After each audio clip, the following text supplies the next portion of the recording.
like, okay, well, yeah, that would be nice. Maybe I can kind of go through my whole life as a musician and as a teacher, you know, and then kind of like hook up on several spots that in the moment that were important in my my development. And you know, the encounters that I had, the learning moments, you know, all of a sudden you are playing somewhere, or kind of you get an encounter with some heavy cat, you know, just giving you a few remarks or advices or whatever, and that stays with you for the rest of your life. And then I thought, like, yeah, it's an option to go through my whole life, you know. As a matter of fact, well, this is a very special occasion for me, frankly, because it might be the very last masterclass that I'm doing ever. Because I will, as you might have read the story, I'm retiring officially in 1 month. It's retirement, you know, all of a sudden you're done. I still recall getting into the conservatory, it's like, you know, like yesterday. It's a funny story. Certainly opposed to how you get to be a teacher on the conservatory nowadays, because then you need to have your paper, you know, and you have your competences in order to be able to teach. And at the time, there was not even a jazz department. I mean, you know, my father, who was a musician as well, said, like, you know, well, if you want to have a kind of steady job as a musician, you better go to the conservatory and then have your paper, you know, and that opens all kind of, you know, ports, and you can, maybe you can become a teacher or whatever, you know, or get to an orchestra, because they always want to know if you did the conservatory, and, you know. And I said, yeah, but there is no bass guitar department on the conservatory. It doesn't exist. You know, I can go for double bass, but then again, double bass is still just classical. We're talking about kind of somewhere in the 70s. I'm from 1957. So, okay. So I did my double bass stuff kind of like for a week or something. I kind of got into C mandel, you know, kind of the first page is talking about all these sequences, you know. I mean, you read a few notes and then you know the rest of the sequence. So it didn't increase my reading either, actually. But then I'm okay. So I was ready for my first lesson, actually, in order to get to the conservatory. And that was kind of like a private teacher and colleague of my father.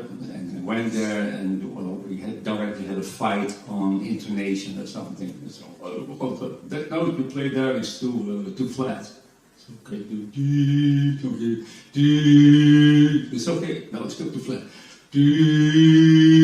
Well, that's still too flat. So I'm sorry, but I'm a bass guitar player. I mean, I know about precision. I play the fretted bass. Now it's too sharp. No, it's too flat. Oh, bye. So that was the double bass.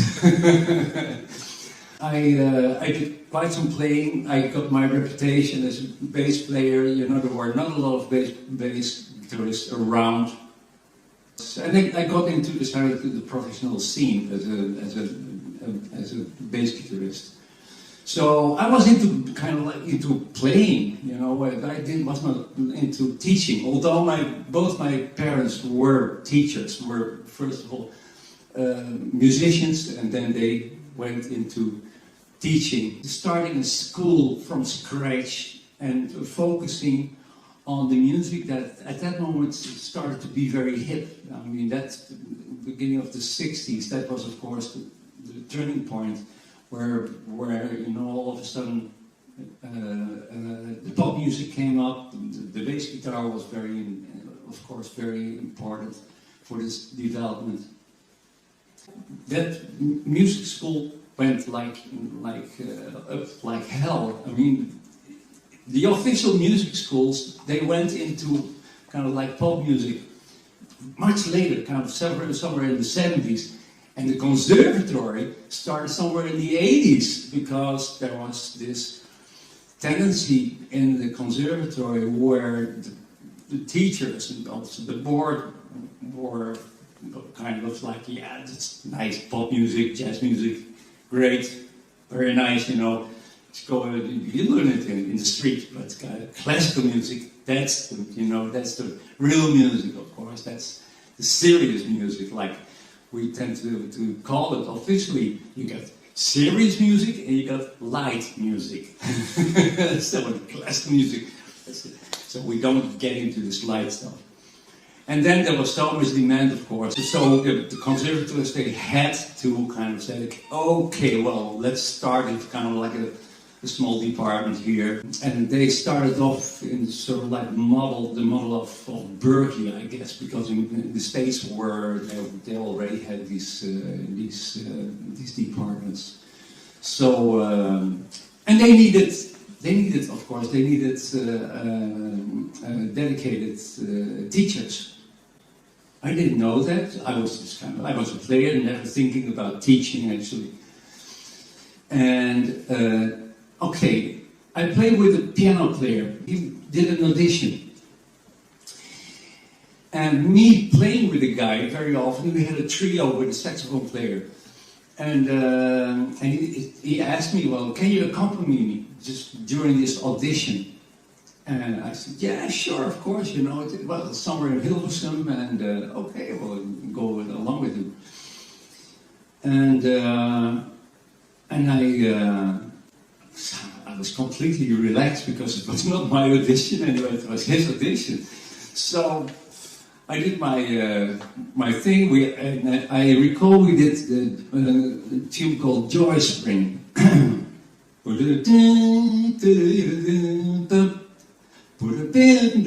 I played the theme. I've been working on the theme, on phrasing the theme, and playing a solo through the changes. And I was quite comfortable with the tune. And there was the director, Eri Yusuf, an Indonesian guy, a classical player, who was the director, and he was in the jury. And actually, he directly targeted me. Actually, sort of almost, you know, not going to the piano player. It was about the piano player. He went to me and he said, "So, what do you think about kind of like being a teacher?" I mean, it's going to be this kind of Indonesian kind of way of this funny accent. I said, "Well, I have to think about it. Well, I'm gonna call you." Okay. So he called me the next day. He was kind of really directly on top of me. Did you think about it? And I said, yeah, I thought about it. Okay, so I said, I'm not going to do it.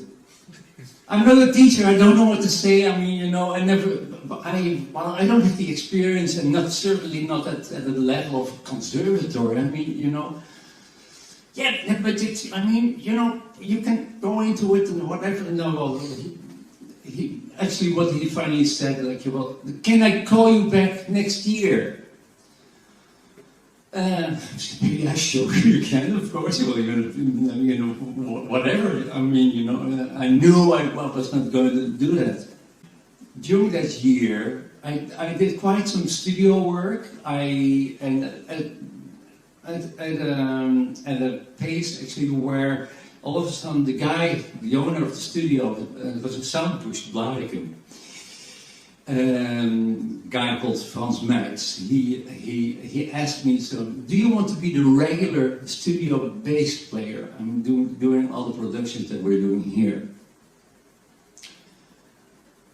And I thought, like, wow, that's a steady job. I mean, and it's you know, well paid, and okay.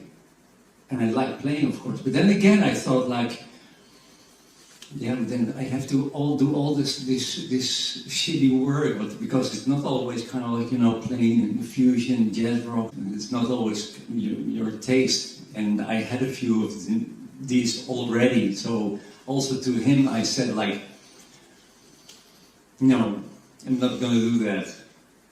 And I thought, like, I cannot keep on saying no all the time. I mean, you know, all of a sudden I'm completely out of the whole pool of musicians. You know, yeah, you don't call Theo, but because he always says no. So, the next year, Yusuf called me again, and you know, I was amazed. He said, "Hey, well, did you think about it?" And I said, like, well, let's we can talk about it. I said, okay, let's make a meeting, and you have to see Jan Huijs. Actually, he's ruling the whole thing. I'm the director of the whole conservatory, and Jan Huijs is actually the guy who's running the jazz department. So I went there, and I just got there. Jan had seen me also doing this performance with his piano player, and he directly went like, okay, well, just how much students, if you want to do this, I mean, how much students do you want to have? I mean, you know, just kind of, let's take it easy. I said, like, well, okay, yeah, well, two students, like maximum, you know, just kind of once in a while. Okay, 2 students. And how often do you want to teach it? Well, I said, well, once every 2 weeks. Once every 2 weeks. Okay, great. So when can we start? And I was in. I said, well, oh, this is easy. This is completely uncomparable to what you guys, you know, encounter when you want to teach on the conservatory. So I was 0 actually. So my last remark to Jan was, okay, I don't know anything about the conservatory. I don't know about the infrastructure, you know, and then I'm in a room and you know, with a student and then, you know, I said, cool. It's just kind of, there's this guy, you know, with a bass guitar. You get in, you know, and he asks, like, okay, play me something, you know, and then you'll listen to him, and you'll listen well to him, you know, and then it starts. You will have remarks, and from that moment on, you will be going on your way. And actually, it went like that. You know, it's kind of like, I got my first student, I went into this room, you know, and before I knew it, I was off. My parents were teachers, both of them, and so I have been seeing them teaching. My father was very passionate, actually. You know, I had some lessons with him. As far as she can, of course, kind of like see myself in the mirror teaching. Somewhere I see my father. Actually, I think I got it from my father. You know, I feel myself quite involved with students, and there would not be a kind of retirement like there is now. I would go on. I would just, you know, because I like it so much. There's got so much joy in giving and you know, and sharing experiences and seeing what the result is like.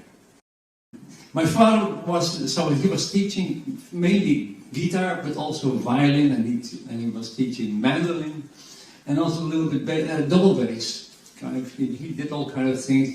But if there was a demand, he tried to respond to the demand, and all of a sudden there was a bass guitar player who actually could play very well, but he got a demand to do studio work. He said, "Oh, I want to get into studio work, but I cannot read."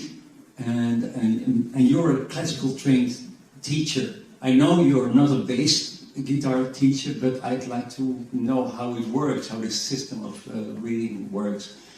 And father said, okay, well, drop by. And before he came, before the guy came, my father bought the bass guitar. Just to kind of like know what the feel of a bass guitar is. He never had a bass guitar, and like electric thing, you know. Up to that moment, he was always playing acoustically. So, and so he came in the room. I still see him coming in the room. So kind of had this kind of thing, you know, kind of small, and in a gig bag. And I watched him and said, well, what's that? Well, he said, well, it's a bass guitar. Oh, okay, well, I'm going to show it to you. And well, he unpacked the bass guitar. And it was a Höfner Beatle bass, actually. Well, I'm a huge Beatles fan, but I didn't know what McCartney was playing on. Actually, because well, there was no YouTube, or you know, and the records were always kind of like the four guys kind of like being there, but not with the instruments. So I didn't know what they were playing on, up to kind of like I don't know, somewhere in the 70s or something. And but I liked the shape actually of its kind of, you know, this violin shape. So, wow, that looks cool. So, and can I try it, you know? And when he had some sort of kind of funny amp, kind of like to a vocal amp or something, kind of, what was it actually? It's kind of like an Italian mark or something. And anyway, not made for bass guitar anyway. So I plugged it in, you know, and I played here, and the sound came from there. And I thought, wow! That is amazing. And that you could manipulate the sound also, or not, you know. Wow, that is great. So the whole technical thing was so amazing already. And I played guitar already, and I was not really into soloing. I was always into harmony and let's say the downside of the sound spectrum, you know. Well, that was a sort of like direct match. I felt directly at ease with the instrument, and it lasted very short actually before I got into bands. Actually, I was 11 years old, and I had my band when I was 14. Well, I was invited to do this soul group and doing concerts with this funny amp that I could borrow from my father. I really kind of sort of like thinking back to that period. That's of course a very important period. I mean, you know, your childhoods and the things that you encounter are so deep, and they go sort of like beyond.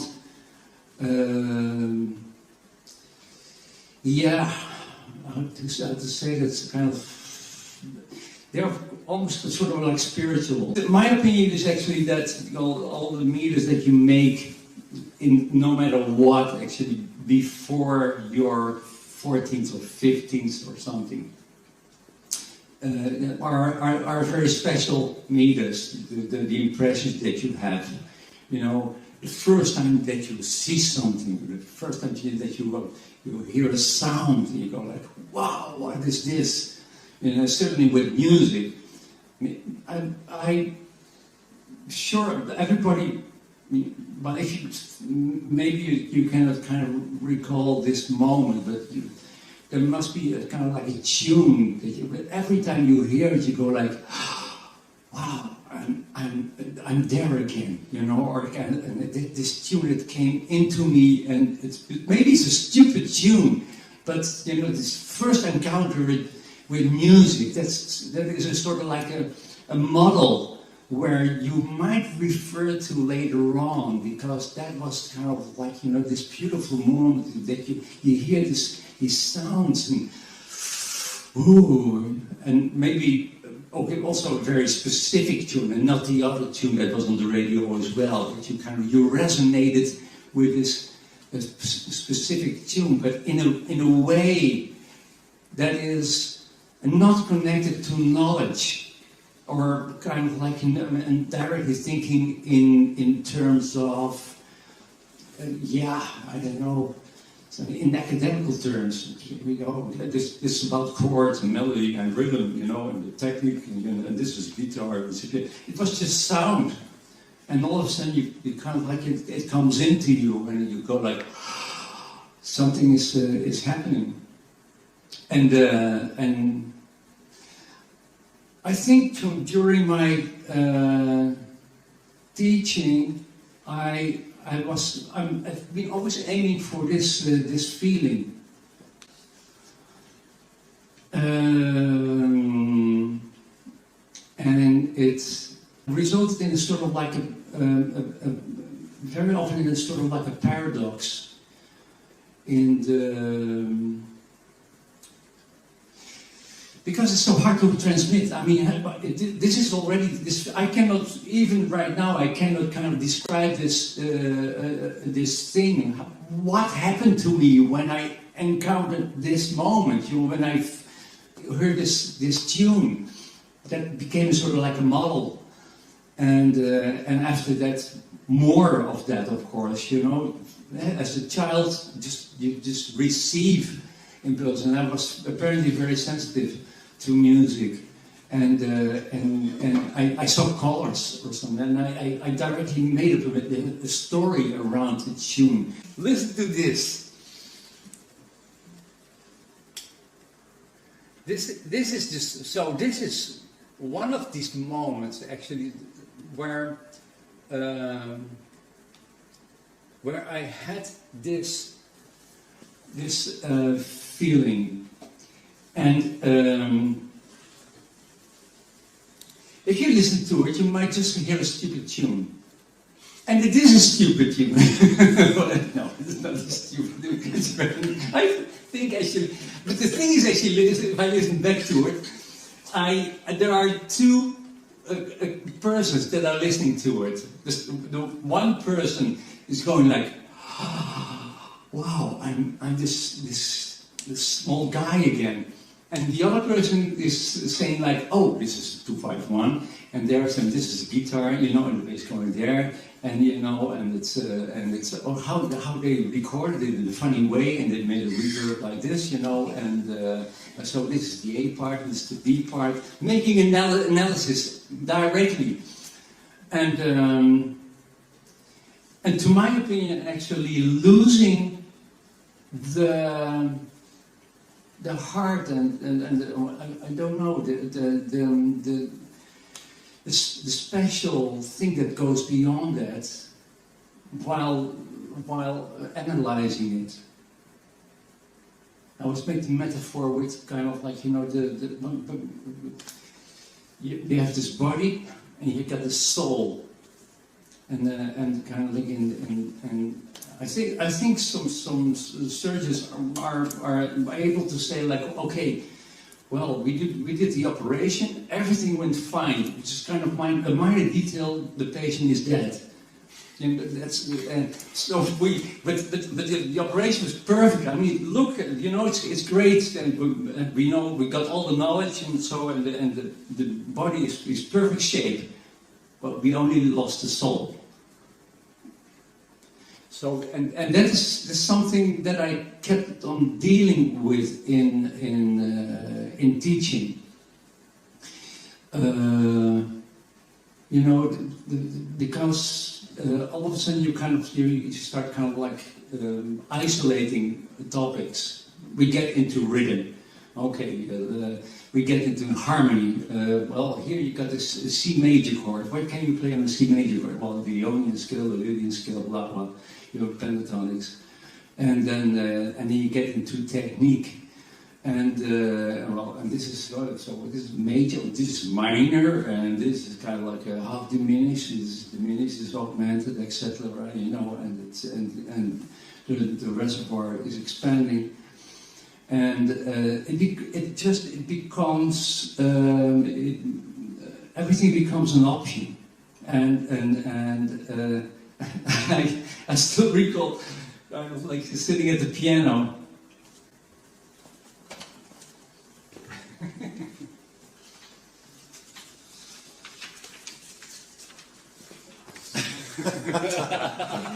This is me with my father playing the double bass. This must have been kind of my very first jam session. My mother took the picture. Well, I just burst into tears when I saw it because it was lost. Actually, I didn't know the existence of the photo. I just my sister sent it to me just a few months ago. And I think, wow, that's a heavy picture. And you know, in this situation, because I was playing the piano all the time. Actually, the piano was there, and it's such an easy tool. Of course, you know, there's always good sound, and you can experiment on it. You know. So I never got into piano playing, but it's such a great tool to have a good overview on harmonies. You know, I did everything in C because then you know exactly what is funny. When all of a sudden there is movement to the black key, then there is a tension. You know, so it was a very clarifying instrument. So what I learned was kind of, if you do like this, you know, and you go like this, and every time there's a chord, I found that was magic, you know, and everything sounded very great, and I thought, well, let's add a fourth finger to it, and I saw the system of thirds, and I said, well, put on a third on top, and I put it there, and I was like, wow! That is a great sound. You know, and I knew a little bit about the system, about these kind of like, if you add a note, then you just have to count from the root. You go 1, 2, 3, 4, 5. And I said, oh, that's a 7. That's a 7 chord. And then I kept on banging it, and I thought, but what? You know, it's also kind of beyond the knowledge. Oh, it's just a major 7 chord. No. That was it, you know. That was a magical sound, and then the next day I listened to the radio, and there was this guy who was playing the chord. He played my chord. I just invented it. I really felt like that, you know. Shit, it was the Theo de Jong chord, but you know, someone took it from me. So. But talking about the sensation of this, and you know, and all of a sudden, you know, went into kind of like, you know, if I go to minor and I leave the 7 there, bling, wow, that's a completely different kind of magical sound, and I sort of labeled all these things in an emotional way, and as a teacher, I tried to transmit this, and I thought it was universal, actually, you know, it's, so, you know, so I almost wanted to have sort of like a dictionary, kind of like, so major 7 is friendly, or something, you know, kind of romantic, whatever. Your minor major 7 is magical, or kind of like, yeah, it wants to go, I don't know, describe it in a few words, and almost kind of make it sort of like solid in order to transmit it to students. So this is what it is, you know, and thinking like this is kind of like a universal perception of these chords. And then also, of course, there is always a student goes like, well, Well, no, I don't think so. I feel completely different about this chord. And that was, of course, talking about the phrase in the description of this masterclass. What did he learn? And well, that's the moment. This was a learning moment, actually, for me as a teacher. Kind of like, oh shit! Well, this might not be universal. It might be something especially for me. But then again, of course, it's that is not important, actually. It is mainly about the sensation, of course, of your personal sensation with these sounds, and that might be different for everybody. But all the time I was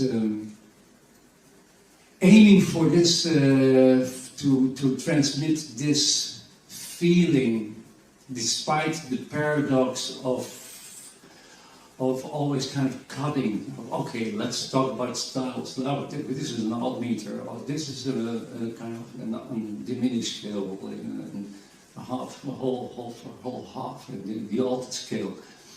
And then, and what I directly said after was kind of, study it very well, and then please forget about it. You know, never think in terms like, oh, this is major 7 flat 5, I can play the Lydian scale now, and that is like this, you know. Because before you know it, you get into sort of like a graphical approach, and kind of surpass actually this magical moment of this, what the sound actually does, what you're generating. Not listening to what you were doing at that moment, and just playing an optional scale because you know it fits to the chord, and the teacher said that it's right or something, you know. Let's go into the tune.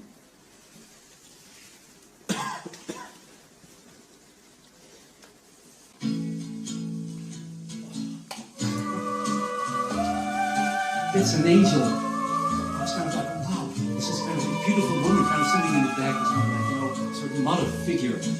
There's a world of sun and sand, full of sky and far from land, where evening breezes caress the shore like a gentle, comforting hand.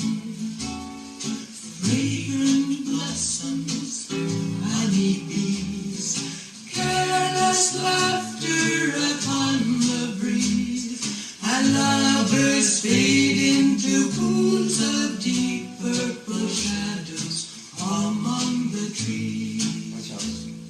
Listen to the ocean, echoes of a million seashells, forever it's in motion, moving to a rhythmic and unwritten music that's played eternally.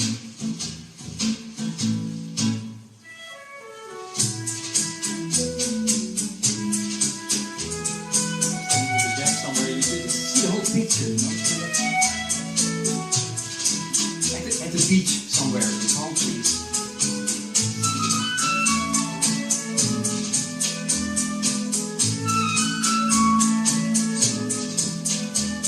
The sound of a seagull. And then it goes on, of course. I mean, you got this is very personal, of course, because that's a tune that is written somewhere in the late 50s or something. That became a hit, actually. You cannot imagine now, of course. This became a hit. It's very classical, and you know, this romantical thing and the storytelling thing, and there's something behind. You can listen to the ocean. Yeah. And this, when I listen to it right now, actually, still it is indeed. I mean, there's something serene to it. There's a classical touch, and there is a sort of like Yeah, okay, to call it taste, that's a subjective thing, of course, but you know, it's there's a very clear vision of how it is produced. Any questions already about until so far? You're doing a lot of talking already. Maybe the idea of discovering like something like serenity. I'm just thinking like, I don't know this song, but I do get what you mean. So I must have learned the idea of serenity in my own personal moments of that you described as at first too. You know, like it's the first time that you feel that, or you. Yeah, something like a serene recording or that kind of quality to it. Yeah. I recognize it, but I didn't have this with this thing, but I do recognize it in this recording. Yeah. So it's just a personal thing. So you're describing something that I recognize, but of course with a different, your own personal library. I guess so. It also goes with one of the first encounters with music in general. Actually, this is actually one of the things that the first thing that I heard in my life. It's related to age. Yeah, I guess so also. Yes. Yeah, but so, I mean, you know, this is a sound that doesn't live already for quite a long time. You don't hear this in the hit lists anymore. You know, that's yeah. Well, actually, it is. I have to listen to it again, I think, because you're missing the point.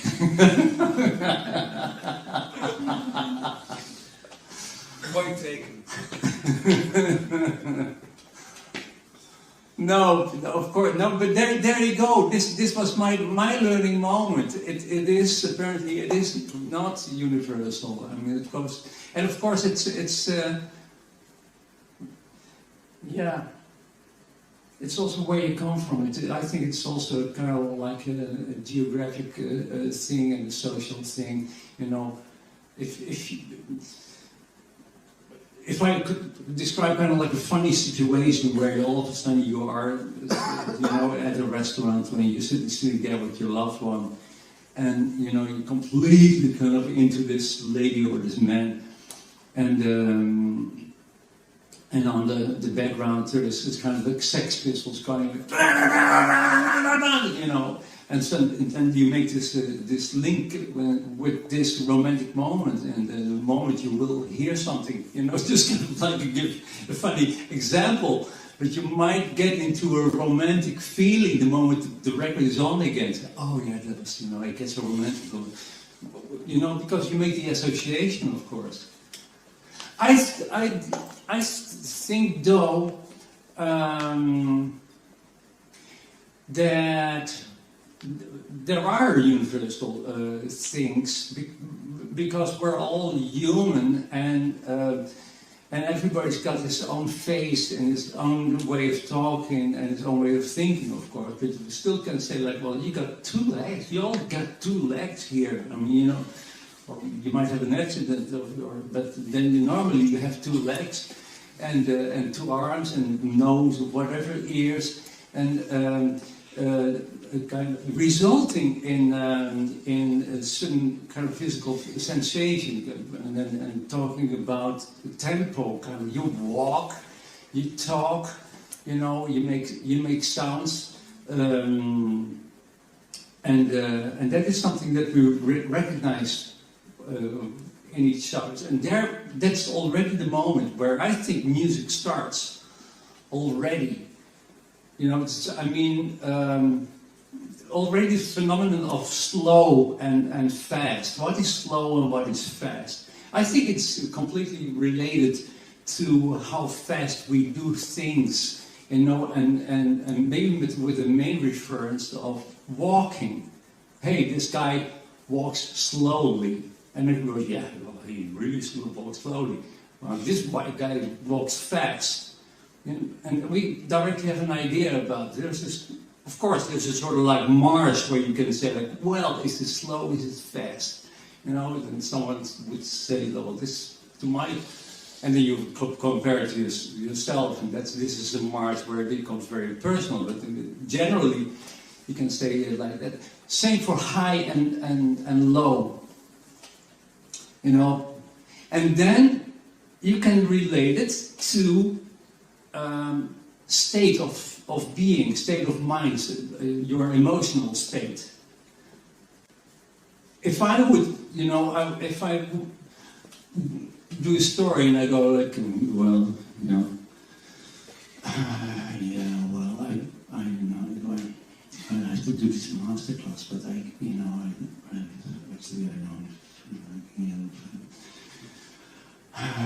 well, you know, okay, but here already are a few musical parameters. You know, it's not articulated. There's no energy. It's low. Actually, everything was legato. We already kind of like have 4 parameters, musical parameters. I can go on actually, but if you would. I think, to my opinion, if you would integrate that into your playing, you might make this association.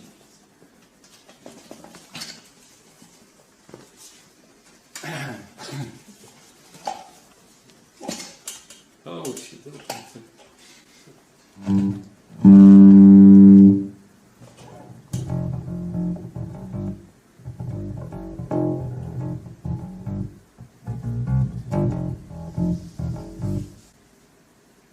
You know, it's not very articulated. It's a sort of like, I don't know, some sort of, well, describe it. I mean, okay, you can label it all with different labels. You can say like, well, it is, I don't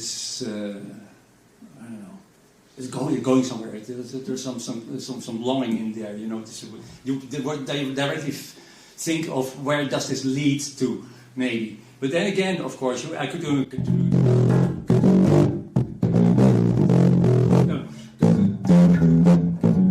I'm changing my pickers. And you can, you know, if I put a little bit.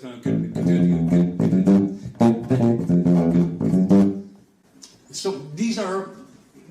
It's the same line actually, but with a different way of executing it. And well, you know, I changed from low to high. I changed the tempo. I made it more articulated. First of all, I was into legato. Now I went into staccato, and all these these ways of playing it. They probably, hopefully, gave you a different feel and resonated in a different way with you. Same line, put it down in notes. Every time it will look the same. But then again, of course, you know, and this is something that I use a lot actually, and therefore I love listening to film music. Actually, the choices that are made by film composers, because they're, you know, you really have to think like, okay, here I get an image, I can have a dialogue, you know, I got this sort of like tension in the screen, and what is the musical association, and then I find it so interesting, and then having listened to the Mussorgsky Pictures of an Exhibition. Do you know that's? Ooh, okay. Well, you know that's always, well, Peter and the Wolf. Yeah. Okay. Well, that's the typical. You know, you see the characters. You just kind of like listen to the music and say, oh, that's the grandpa, just the bassoon kind of like, that's a grumpy old all dead. And Peter is kind of walking through the wood, and the same goes for the pictures at the exhibition. It's very childish, of course, but it's so clear, and also in film music. If you go listen to the film music, if it's well composed, you don't even hear it because it will enhance the image so much. You say, "Was there music?" Yes, there was music, but it went so well together with it. And I find that super interesting. I try to apply it to my own playing as well. I'm sure that it works like that, but of course, different associations. The association. I mean, this funny example with the Sex Pistols and the romantic, dinner. And then it goes wrong, of course. I mean, then you made your own association, of course. But I think that and that's one of the things that I wrote down actually as discoveries by teaching, and also consider clarifying what do I want to transmit actually during teaching. Because as a player you don't even think about these things, you just play and you just you make your own associations without kind of labeling, you feel good and all of a sudden you don't have to say how you're feeling, you feel what you're feeling, and that you don't have to kind of concretely say like, well, hey guys, I'm happy now, or kind of, hey, I'm sad, do you see it? No, you're just like that, and so there's no need to label it. But as a teacher, you have to, of course, you have to discuss about it and see what the result is, the effect is of if you play like this, or at least make my students reflect on it, even if we don't agree, because I was never actually interested in the disagreement. Actually, I was. But that, for me, I also hope that my student disagrees with me, because I always see that as a learning moment for myself. I'm just almost kind of rested in my vision of how to make music and how to play the bass guitar, blah blah blah. And every time I'm waiting for this guy to say like, well, no, I see it the other way around. This is I feel it completely differently. And then that's first of all I might feel attacked, but then again I thought, well, hey, this is the moment for me to learn something. I have a question. If I remember correctly, the bass guitar was invented in the early 50s, I think.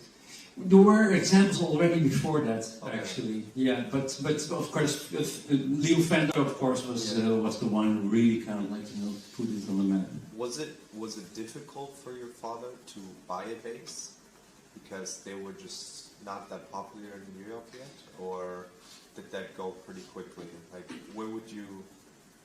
I mean, if you know. Where would you buy a violin bass? Did they sell them at a music store regularly, or? Well, it was McCartney. I mean, I think he's of course kind of the promoter of specifically this bass, and parts of people were, I think, too aware of that. So it went to be a very popular bass, I guess, for that. So they were sold. Yeah. Many of them. Yeah. Because then there would probably be more bass players. Like, I'm wondering, why were there so few if it then got so popular? I don't know if that's a... yeah. Well, I think somewhere the bass guitar was an instrument for losers. But most of these guys were initially guitar players. Paul McCartney is actually a guitar player. If you would ask him the question, if you have to choose an instrument, you have to go to an island on your own and spend the rest of your life. But he would say with the guitar, and then after maybe the piano, but not the bass guitar.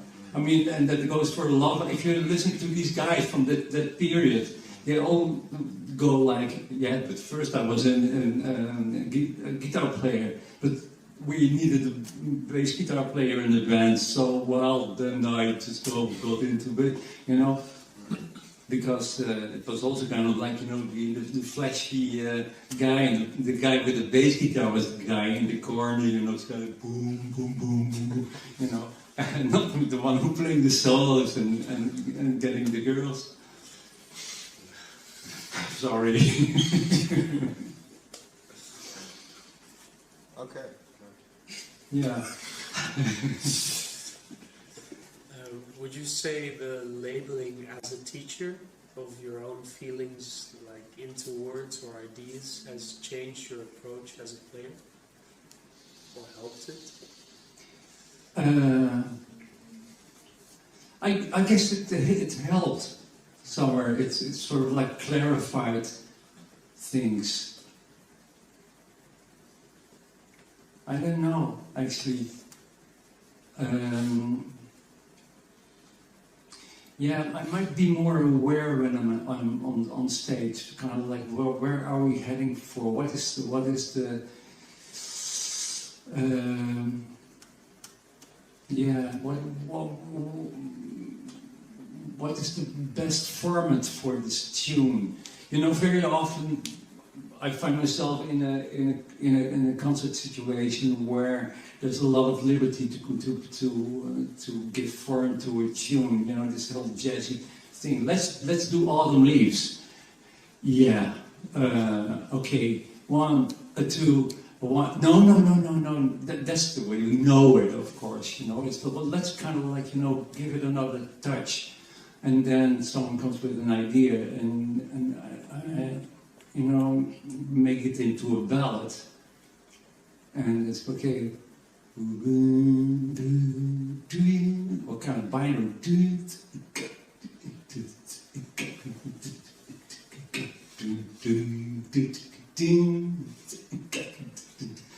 Okay, wow. Now it becomes a sort of mystical, kind of groovy, and it's not in the face, and I think I'm sort of like see this film at that moment. It's kind of, I don't know. Maybe kind of putting it into sort of like a picture thing, and directly sort of trying to enhance it through my bass playing. It also has to do with the fact that yeah, it goes for these guys also, the teachers in the back, you know, we're not just bass players, so all of a sudden you find yourself in different positions in the work process.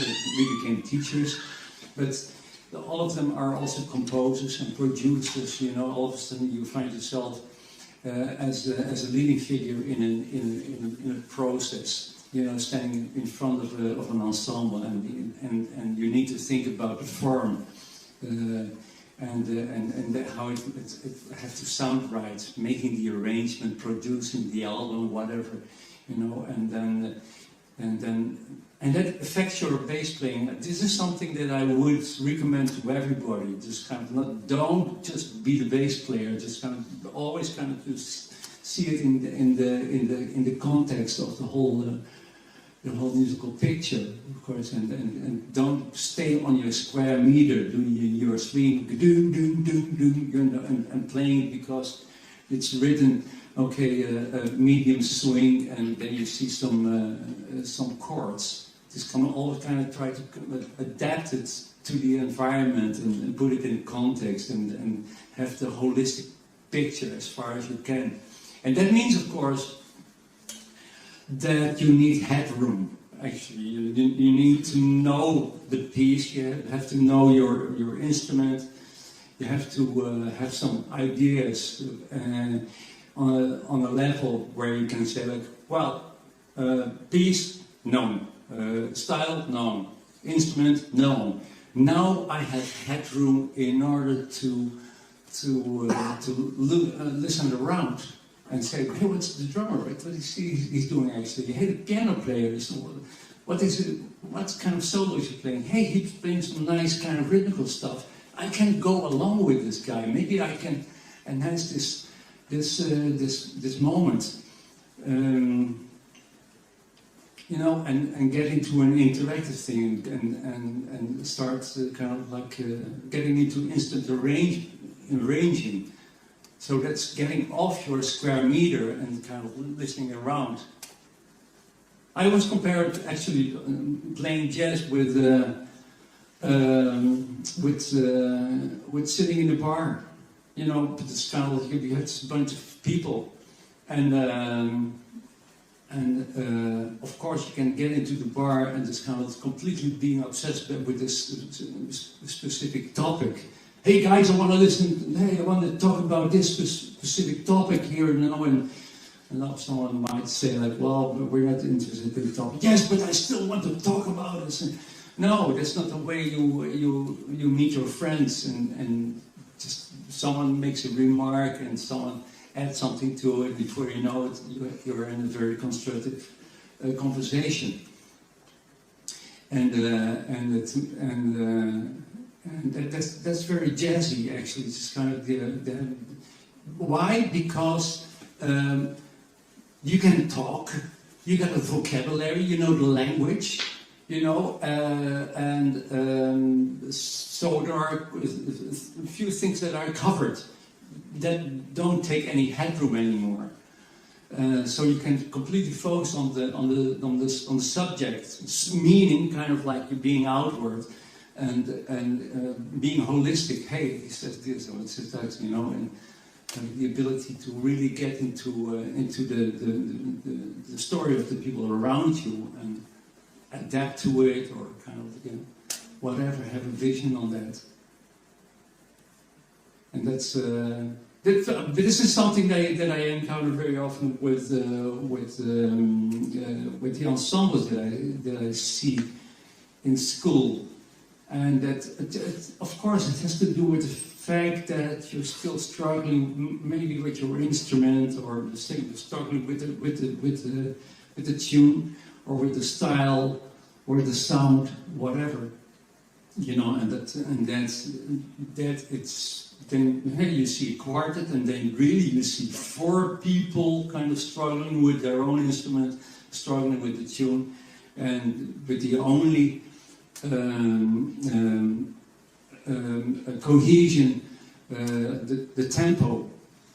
Okay, 1, 2, 3, 4, boom, and from that moment everybody's kind of like, you know, on the score, and now we are there, and now we're there. It says walking days, boom, boom, boom, boom, and there's no sound cohesion, or kind of like the dynamics are wrong, the choice of the sound is wrong, and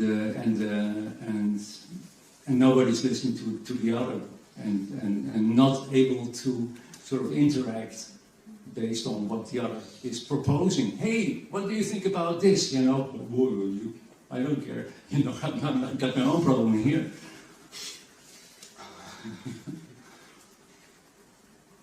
Yeah. Questions? Yeah, I have a question. Yeah. What if you are in a jam session and you cannot do anything? I mean, maybe you want to do something better, but the guys just want to do 1, 2, 3, 4, boom from the paper. Yeah,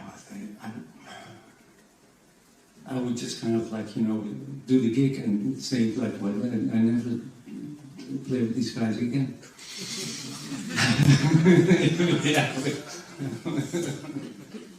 You know, how much does it pay? It's like €500. Yeah, okay, I'll do it. Yeah, I'm sure. I mean, you know, there are a lot of people who are okay with that. You know, that's and forget about the interaction. Hey, we started at the same moment. We finished at the same spot. We read the thing good enough. You know, we stayed together. I mean, it was synchronized. We were in sync. And what do you want more? And it's okay like this, no? You know, what is this? And not aiming for the surplus, even at professional level. listening to a kind of like, oh, that's great band, good players, and I'm bored as like hell because nothing is happening. Everybody's playing his own thing on a very high level, but no interaction. That's. I always see this as kind of like missed kind of opportunity.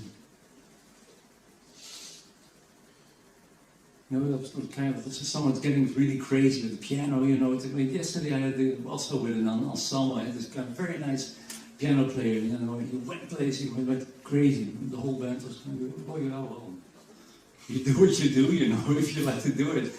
And in this kind, maybe it's even kind of because of this I Will Pro thing that is always kind of flat, and you do your study at home, with this I Will Pro band in the box or whatever, and there's no interaction, and that becomes a sort of like a musical format. Okay, if it sounds like this, it's good enough. Yeah, no, because that's a computer. It doesn't interact. So that should not be a model, in my opinion. That's where my maybe it all changed in the meantime. Yes.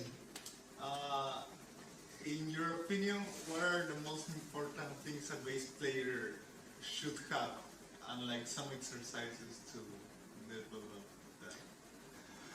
Whoa.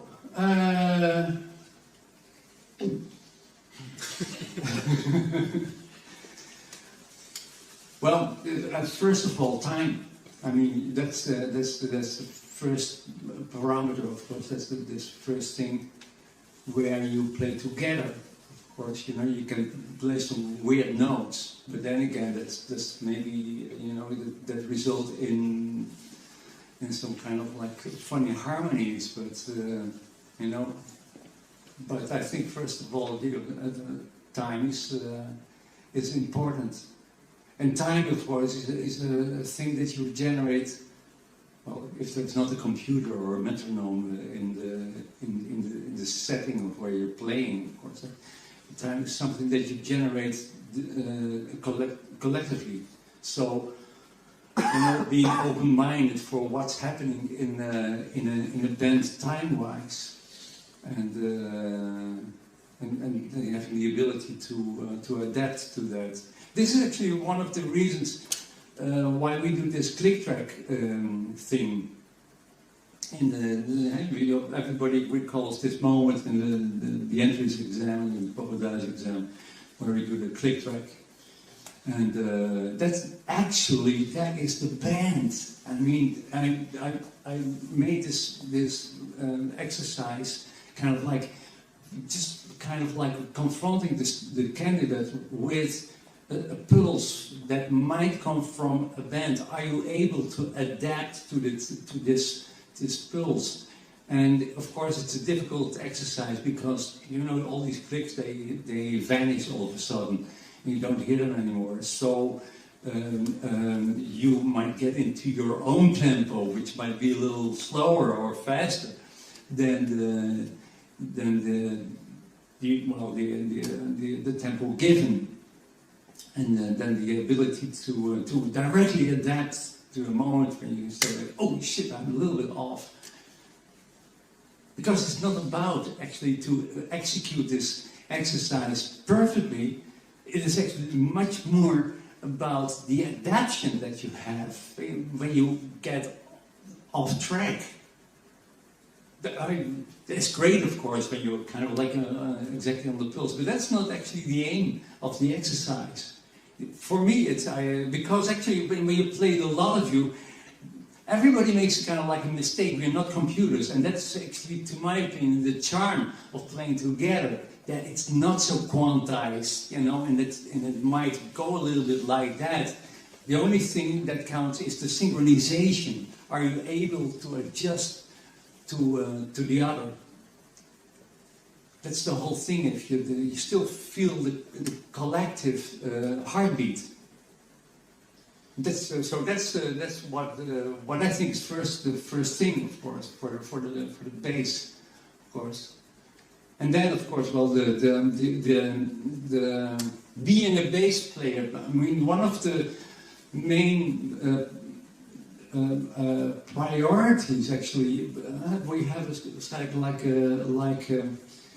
a list as a jury where we judge the candidate, and one of the things on top actually is the affinity with the instrument, which is very specific. You know, really aiming for the position of the bass in general. Where does it stand? But very often we get people like, you know, piano players, kind of like this genius piano player said, well, I'm going to study bass guitar as well. You know, why not? You know, I'm a genius, and that should be a piece of cake. And and then playing the line, everything correctly, but there's no sound, and there's too much, I don't know, too much counterpoint, because piano players have a tendency to think in all kind of ways. They play melodies, they play counterpoints, voicings, etc. You know, they think in terms of, well, how can I spice up this harmony, etc. And that's not how the bass player thinks, of course. Bass player puts priority to other things. And I want to kind of like, you know, put down this groove, and I want to give a sort of guarantee of kind of, oh, this is the way we're going to dance. And really kind of deeply getting into a groove.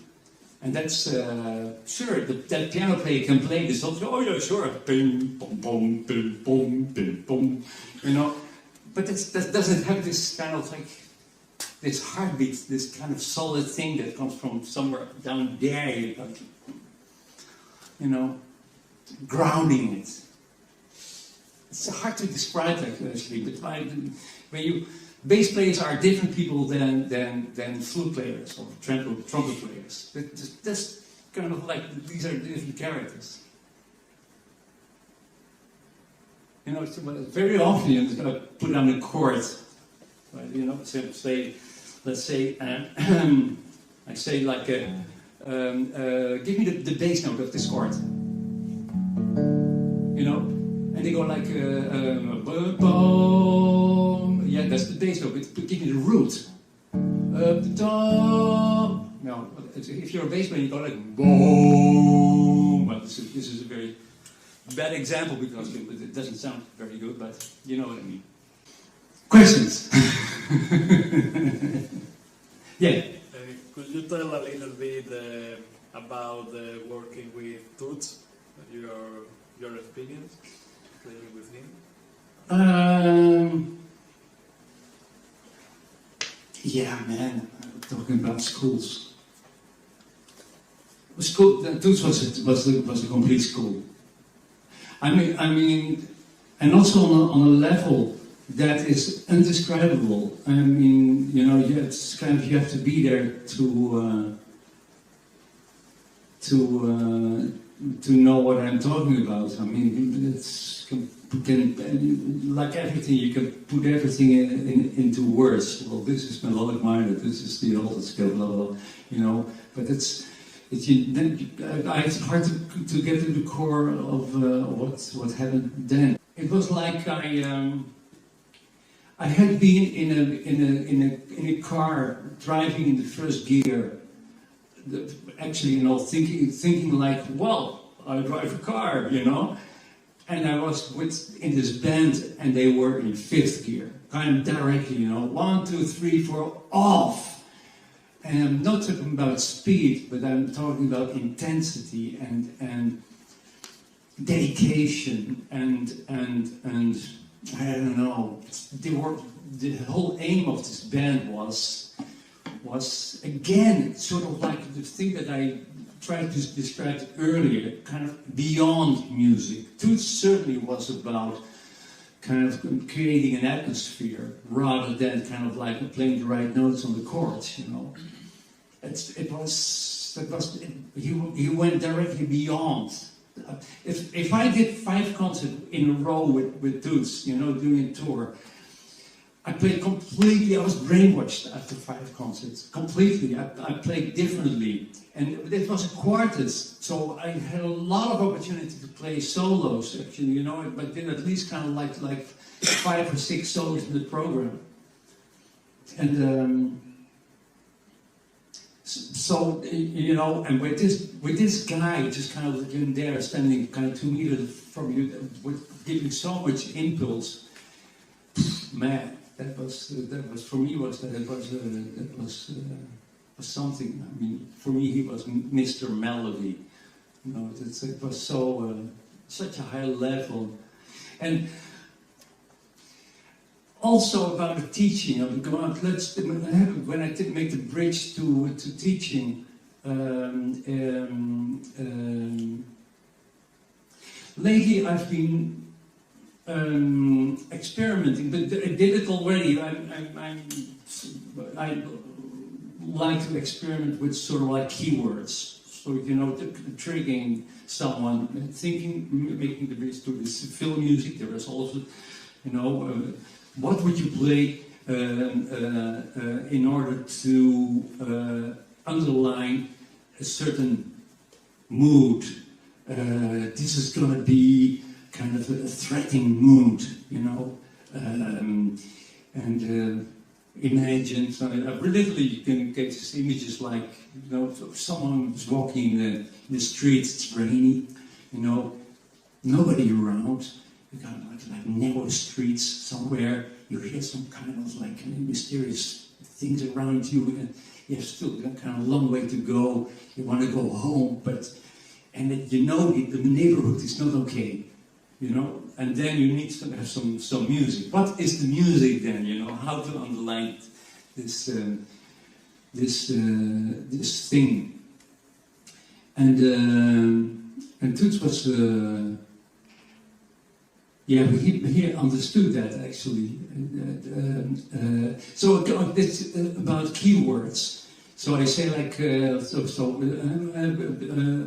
mysterious, threatening. Playing a mysterious and threatening bass part. Got a whole list if you want.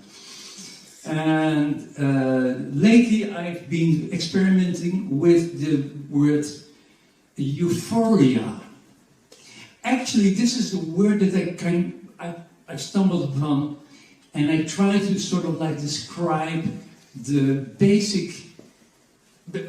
Please disagree with me if you feel like, but for me this is a sort of like basic word, basic state of mind in order to play jazz. Whoa. Okay, let's get kind of in depth with this thing. Euphoria, just kind of already kind of maybe some of you don't know what it really means. Well, to me, in my opinion, it is a sort of like a state of extreme happiness, but not specifically based on a certain value or something. It's just kind of like, you know, hey, oh, look what I found. This is, look at the farm. It is beautiful, you know, and you can open it. Wow, you know, and you go completely crazy about this kind of like whatever, you know, but if you would kind of play a solo on Autumn Leaves, you know, some people they go like Autumn Leaves. Talking about the Toots, actually, he all of a sudden he suggested to play Autumn Leaves, kind of out of the blue.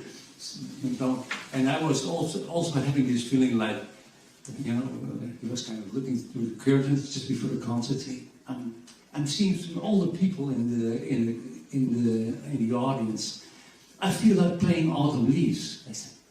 I thought like, well, I didn't say it to him, of course. Toots, for me, he was sacred. So okay, but, you know, do you know Theootje? Ken je Autumn Leaves? You know, the way he always said Theootje. Yes, yes, I know Autumn Leaves. And I went like, you don't play Autumn Leaves. But okay.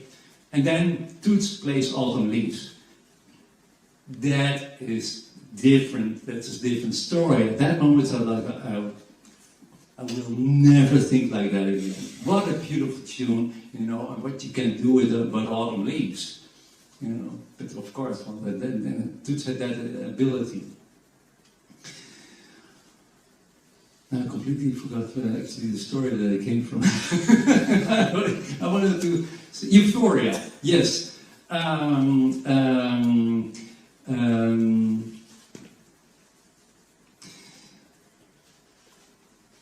about... okay. This is this kind of like, you know, playing Autumn Leaves, and you have to play this solo. Okay, you know, okay, there we go. So, 1, 2, 1, 2, 3, continue.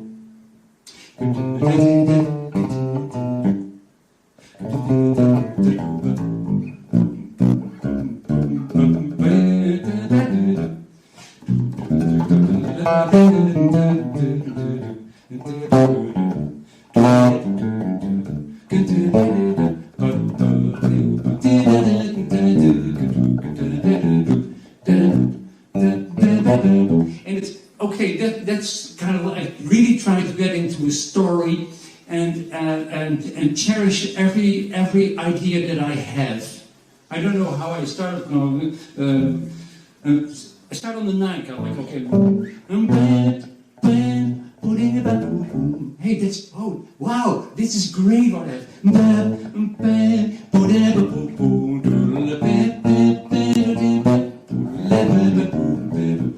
and then all of a sudden, you know, I stay in this euphoria, and with every phrase that I play, I go like, "This is magic. This is great."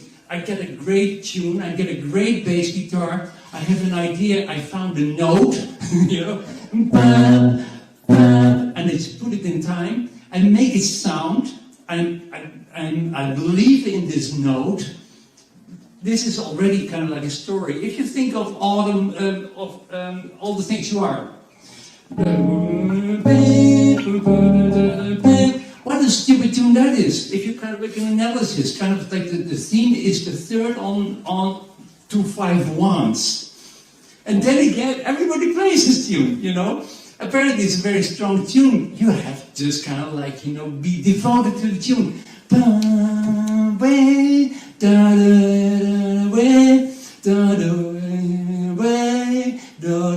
Ah, beautiful. And stay in this euphoria. If you go la la la la, well then that won't work. You know, this kind of believing the story, euphoria. I believe in this. Like this, I mean, you know, every time I see it, I get so happy. You know? But it's just it's your own state of mind. You make it up yourself. And I started working with this work, and it works actually. So I impose it on my students and try to be euphoric. Every time you find something, no matter what it is, treat it as gold. And after you make the recording, listen back, you say, "Wow, that was really shitty. You know, what a bad song." But don't judge yourself while executing your solo or executing your playing, because that's you know, that is very destructive. So while I'm playing, I'm always kind of euphoric, you know, and then after I play, I go to but after, maybe it was good, you know. But I don't start kind of like judging myself while playing, because that's, you know, then you know that it's gonna stop. Euphoria. Try to meditate on that word, euphoria. Get into euphoria. When you play, you know, you get a great bass. You get in this time. You've got to feel the time. Try to kind of. There's also kind of like deep sensation. I think. You know, it's kind of like, okay, it's based on nothing. You know, because you can be euphoric about anything, of course. Yeah. Is euphoria the feeling you had as a child when you first listened to the tune? When it's listened to? And also euphoria? I guess so. Yeah, I think so. Well, of course, in this way, how I put the word now is, of course, in the process of actively generating music, of course, and this, and now you combine it with perceiving the music. But I guess so, yeah, somewhere. Yeah. You know, this kind of happiness. I get happy when I got happy with this tune. It's called la da da da. Kind of, you know, two lovely people, kind of Wayne and Wanda. When I have to work at the Muppet Show, you know, Wayne and Wanda, the decent people. Sorry. Yeah, I guess so, yeah. Yeah. Yeah, I have a question. You said that, you didn't study in traditional school, so your school was something else, and I'm aware that this is like listening to music playing along. And could you take us through the process of, like, how do you approach a song when you listen to it and you want to play with it and think that you can learn something from it?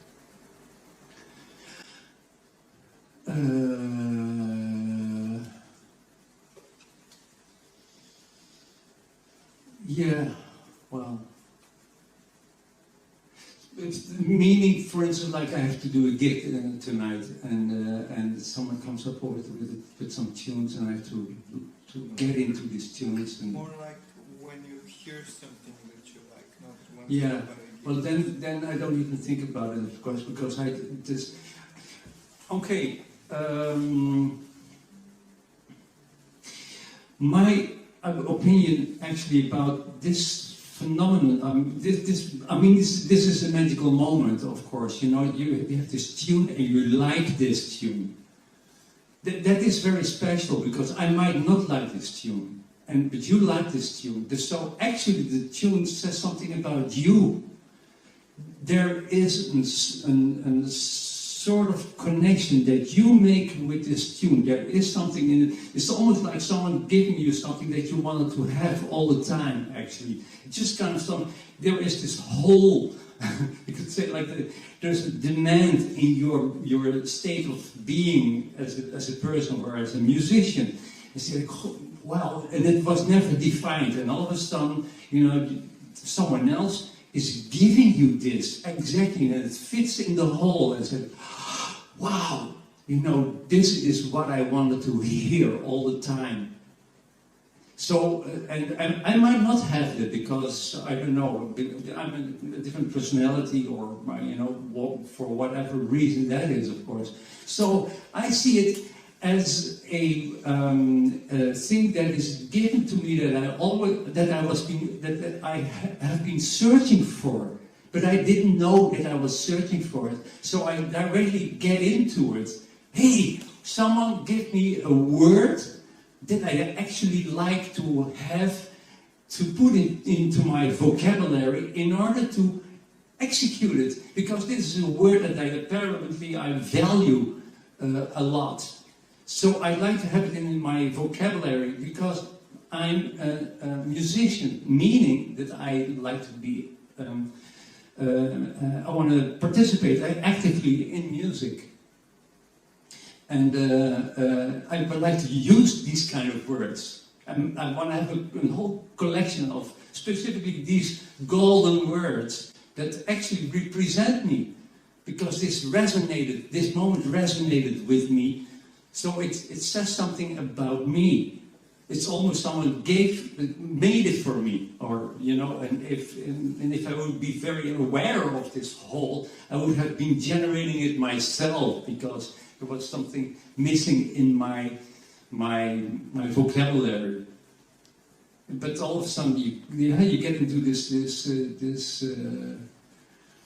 album, or kind of a singer or a style, whatever, you know, and say, wow, yeah, maybe this happened with this very tune. And gave me something that goes with my characters. And wow, I like really this. I like this format, this kind of soundscape or what. There's something that I still remember. I mean, it's kind of like a silly tune, you know, and I will probably never play it or something. But there's something in it that's still there and that resonated with me.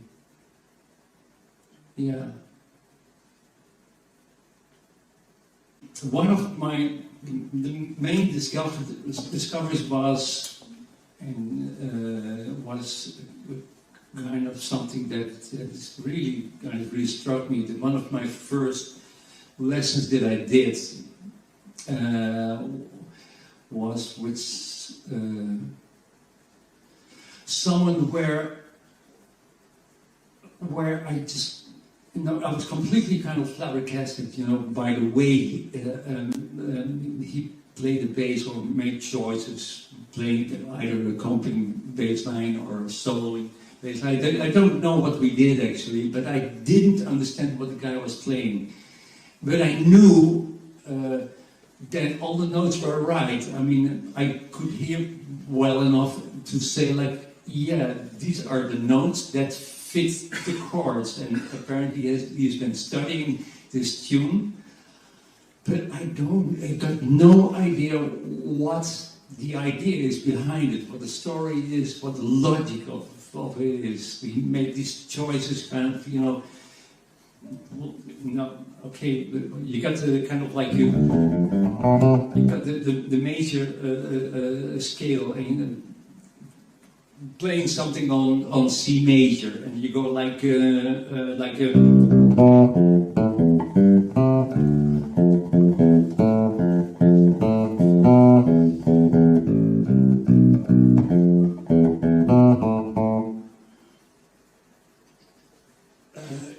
yes.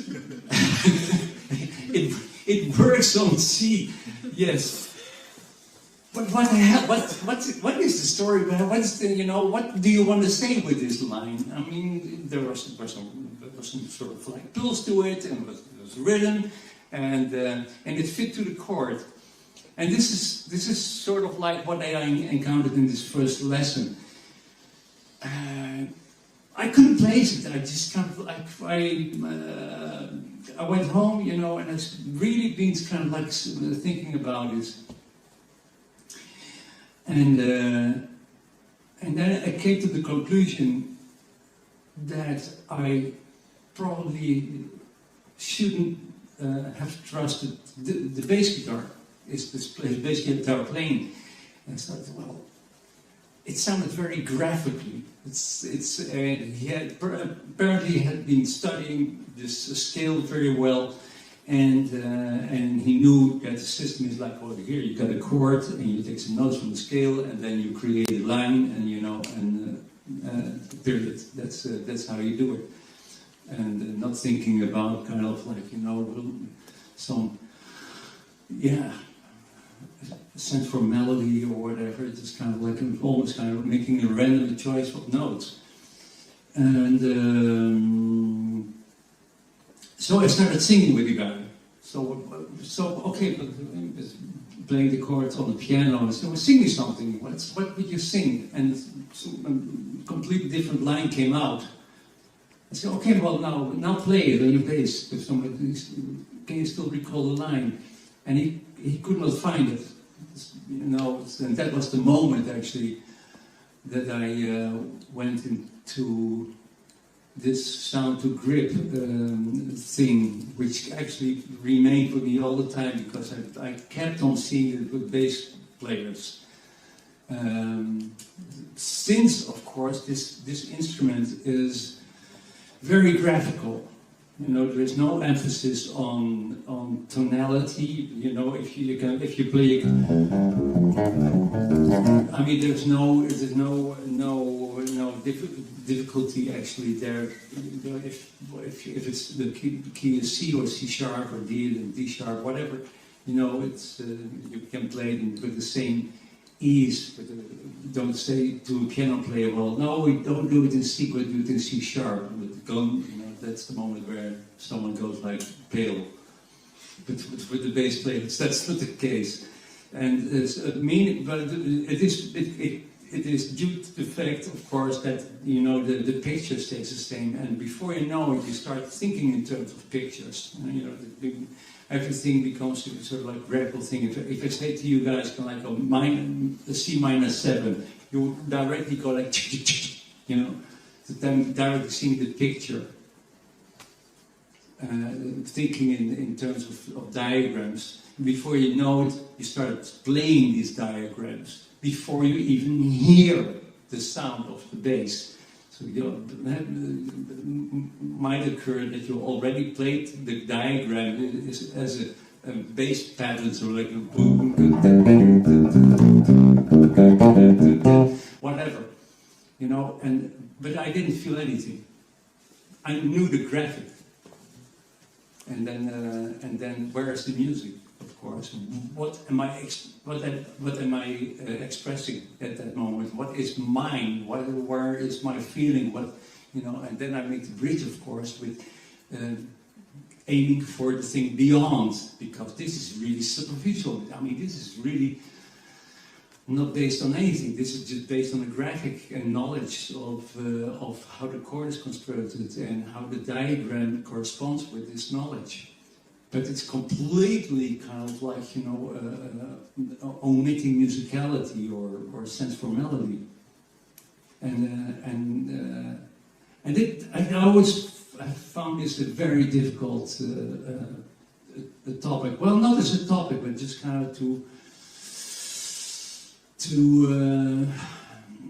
get students at the level of where they all of a sudden could speak the language, you know, because that's the metaphor, you know, that's what I kept on making. It's about kind of like speaking. First of all, I think as a child you get on earth and you already got a story, you got this feeling, you know, you want to. You see the kind of all the kids want to express themselves, but they don't find the words because they don't have the words. And then they start kind of getting into the words, but and they stumble over the words, and you know they cannot kind of pronounce it well, and they don't know the order of the phrase. You know, first of all, it's only with keywords: eat, drink, you know, whatever. And then all of a sudden the phrases get in kind of gradually, and this is process. But the main thing is, of course, kind of it is about the expression. What do you want to say? It is not about the words. And this is actually where very often bass players got stuck. They got stuck in the words and they forget about the expression. And it also has to do, of course, where we maybe have defined this instrument not being very expressive. I think the bass guitar is very expressive, actually. It can really underline a certain emotion. I think I'm okay, but maybe if you put it on the scale of violin or cello or saxophone, maybe it's kind of like not a 10 or something. Maybe there's a lack of possibilities. But then again, of course, you know, the bass can sound powerful, or it can sound kind of proud, I think, and it can sound mysterious, and it can sound suggestive. You know, there are so many things that where you can enhance a certain mood. This is why I really love doing these exercises. Okay, play me a rainy day, you know. And what are the associations with this rainy day? And then you go kind of like, you know, this a bit sad, you know, and then there's a whole bunch of parameters actually that goes along with that. How loud is a rainy day, you know? How fast is a rainy day? Is a rainy day, is it staccato or legato? You know? Very, is minor, major, consonant, dissonant? What is the tempo? You know, well, that's I said. Well, yeah. Yeah. Now I wanted to ask because that whole visual thing, I think everybody knows. You can't sort of unknow what a major 7 looks like visually. No, I don't say you need the words in order to express yourself. I mean, I'm not saying these words because of the words. But I need these words in order to express myself. Yeah. Of course. But the words themselves actually are not the subject of what I'm saying. I'm using these words. So you have to use the graphics, of course. But you have to go beyond of you should already have an idea of how it's going to sound like and how you will put it in the context of your line, for instance, or in the context of the band, and that's the whole thing. Before I'm speaking, I already know which words I'm going to use, Yeah. but I link them to my feelings, and that's the center of this whole process. The words are just tools, of course. I go that far actually that even music as a phenomenon is a tool.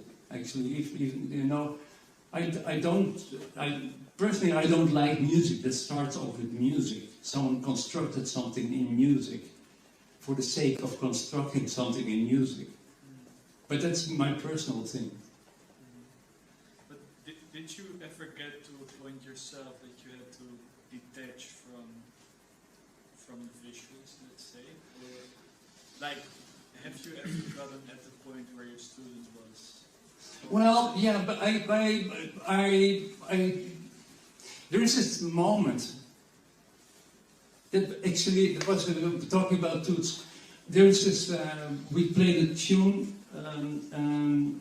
called Lorry, I think, a Bill Evans tune, and we played it very often. Actually, I knew the tune quite well. Very nice ballad. And I had to play a solo on that, and I heard myself thinking like, okay, well, I can play here, I can play the melodic minor, I can make a song, I can do it, and then I go to the dominant 7, I can play the flat 7, I can get to the sharp 4 here, and you go, oh yeah, it would be nice to go to the flat 9. What the fuck am I doing here? You know, I want to make music. I was kind of constructing the thing completely rationally, and I actually in the middle of my solo I stopped. Actually, I must have lasted for kind of like 1 second or something. But I kind of like, this is not the way I want to make music. So I sort of like restarted the solo. And so like, well, I know this tune. I can let go.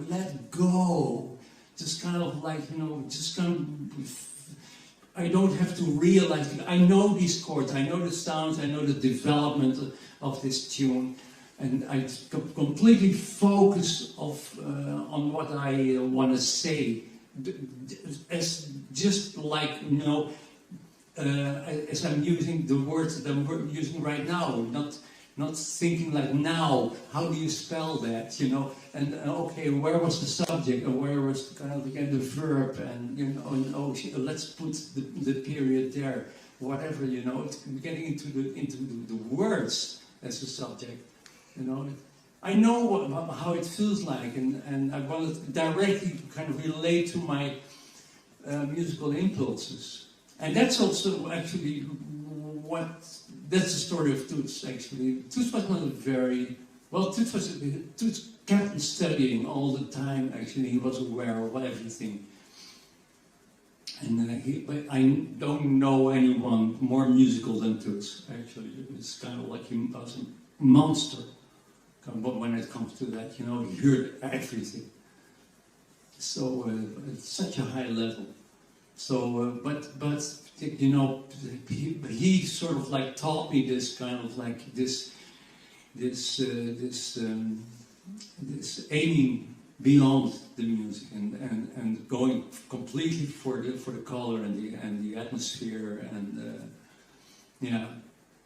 Just he never taught me anything literally, you know. But in his small remarks that he made, he said, "Yeah, but you know, they do this, but they don't get to the core of the subject of the tune, or kind of, you know, it's just these kind of." So it's very well, old school actually, but yeah, but I could directly relate to that. Yeah, only aiming for emotion. I got to be kind of talking about my retirement. Actually, I think that's a good moment for me to retire. To be honest, this is a strange thing to say. Maybe I find that I'm getting old school. Actually, just would love to kind of continue teaching, but I think it's very good for me to often go. I noticed that music is changing a lot, values are changing a lot, and if we talk about kind of resonance, there's a lot of moments that do not resonate with me anymore, and that's. And sometimes I hear my father talking. You know, when the Beatles came up, and my father said like, man, I mean, these guys with the long hair, I mean, they cannot even sing. I mean, what a rubbish. And I was completely into Beatles, you know.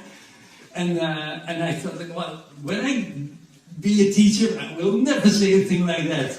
And there were already a few moments that I was about to say it, you know. It's like, no, that's my father talking, you know. But I have these feelings sometimes. I have it with my son, you know. Then you know, you get the son, and what he becomes a musician. What is his instrument? His instrument is the computer. I used to explain computer. Well, oh wait, that's not an instrument. Yes, it is an instrument. You can make music with it. Yeah, but how do you do it? Well, you get a mouse, and then you get these grids. You know, you go like, and you go, and all of a sudden you get a line, you get a chord or whatever. You know, you take the drums, you boom. That's the kick. And then you make your thing, and all of a sudden you get kind of bass function, whatever. He doesn't know anything about harmony, although actually everything he creates actually is completely consonant. I don't know from who he's got it. But anyway, he's a beat maker, meaning you make kind of loops of 4 chords, and it goes round and round. You know, and there's always kind of like something that kind of like, you know, it starts off with a kind of and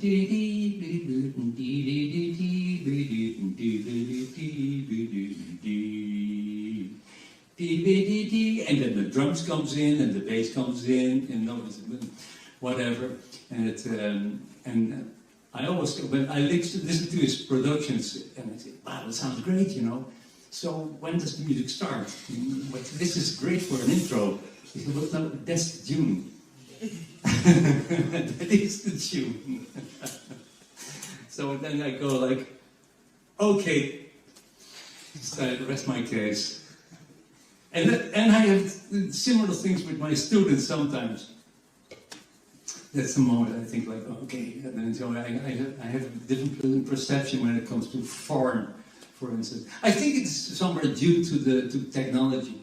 You know, this whole thing with the computers that very easily get into copy-paste, you know, and hey, oh, that's a nice groove. Well, let's do a kind of 30 times whatever kind of amount, copy this because it's a nice groove, and it goes on and on and on, And now we do, you know, we make a little arrangement around some brass, and then the drums goes out, and bass goes out, and it comes in again after with a fill, and then you have sort of like production. And see, what is the core content of it? Well, it's not about the core content, it's about the production. You know, the sound of it, and it sort of goes on, and it's nice, it feels good. And I go, yeah, but there's no melody. Well, we don't care about the melody. So, you know, there's some line that goes up and down, and some bluesy, pentatonic stuff, and yeah, but I want to hear a story. No, it's not about story anymore. It's just kind of about production, sound. Okay. And then I go like, I'm becoming my father. Yeah. I have a question. I think it's clear to everyone that you have a strong passion about music. So I have this specific question for you. Have you ever questioned your passion about music? Yeah, I have had depressive moments, and I'm really questioning. Despite actually all the recognition that I had, you know, I quite young of age, I came to play with good players, and all of a sudden, directly when I came off school, I directly was working with all kind of groups on yeah, let's say top level, kind of, you know, with really acknowledged groups. But that didn't have so much impact on me. Actually, for me, it was just experience, and it kind of, I felt proud playing in these settings. But then again, you know, sitting at home with my bass, and certainly when the stories came, you know, then the moment that was, wow, man, that was really kind of saying like, okay, I can do two things. I can just kind of quit bass playing, because but what can I do now after this, you know? Or I can use them as an inspiration, and kind of put myself somewhere on that ladder, not in order to become a judge of the stories, but just kind of like, at least kind of like this same of professionalism, and this way of executing lines, and this enormous focus, and this time, etc. Of course, then, you know, and then making it all mine finally. That was a really kind of like a moment of real kind of heavy doubt, but I had it before. Actually, I had it a few times. I really stopped bass playing, but it had also to do with some moments that I saw that the public was changing. I had this band. I was so proud on this band called Batida. There was a band that we played a lot of Brazilian stuff with, talking about kind of mid-80s. And Brazilian music was not very known actually in Europe, not more than the Girl from Ipanema and you know, the One Out Samba, you know, with all the Jobim stuff that was in the real book. But that's not, yeah, that's sort of like it's sort of, everybody knows in Brazil, of course, but that's not the Brazilian music. There was so much more going on there. And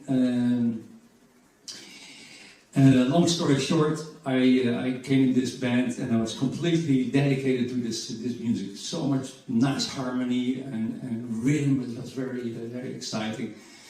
This was a winning band, and we did some nice concerts. And all of a sudden, I felt some sort of decrease. I don't know. Kind of like in the end of the 80s, and we went places, and the people walked out. I thought, well, we're doing something wrong with something. But the band was kind of like, you know, high level. We played very well, people started drinking and talking, and it appeared much more. And so I started kind of like stopping music a little bit. I started being a little bit depressed because of that. You know, for me it was always kind of communicating with people and seeing this reaction of people getting kind of happy because of that. And it was not the case anymore. They had other priorities or something. I don't know. And actually, I thought, you know what? I stopped. I just stopped playing music. I didn't play music. I was into teaching. I just started, of course, on the conservatory of Utrecht and Amsterdam at the same time, already there. And I thought, okay, let's focus on just do this for a living. And not getting into playing anymore. So I really stopped for quite a period. And I started feeling bad, just kind of like physically. There was something about me, and I don't know. I could not indicate it. I forgot about the music somewhere, but I could not indicate why I felt bad. And then all of a sudden the bass was there in the corner. And I just took it, and I'm talking really about kind of after a few months, I took it, and that was the moment where I felt like, taking the right vitamins and going like, okay, I think I'm a bass player. And I was kind of feeling home again. Yeah. But also on the level of content, about just kind of playing competences with the instruments. Certainly all of a sudden the level of bass playing went up around me, thinking of all these kind of heavy cats, Stanley Clarke and Marcus Miller and etc. and Jaco. And then kind of questioning myself on that level, because I had been working on professional level actually at that moment, and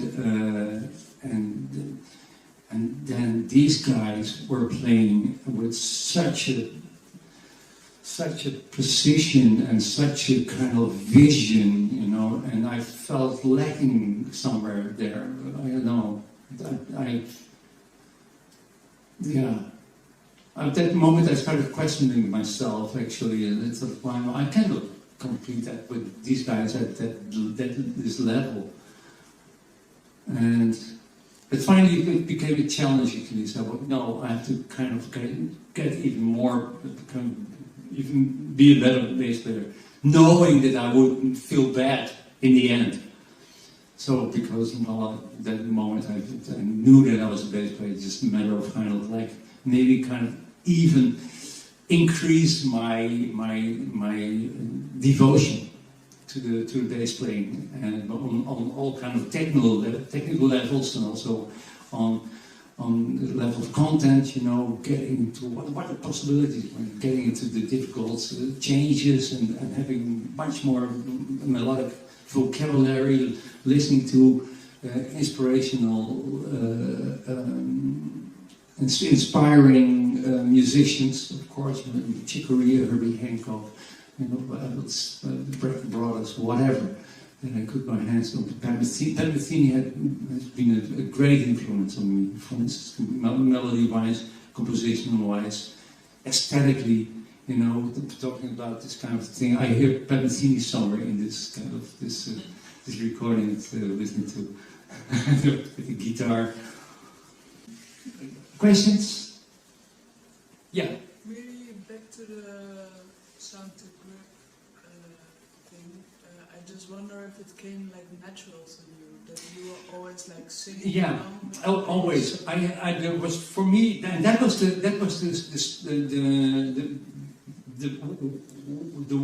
weird situation. And I could not relate to his choices. That's not the way I played, anyways. Even I thought well, I'm doing something wrong or something. I could not. He was talking another language, playing a different instrument. So I didn't get what he was saying, where his impulses came from. for me,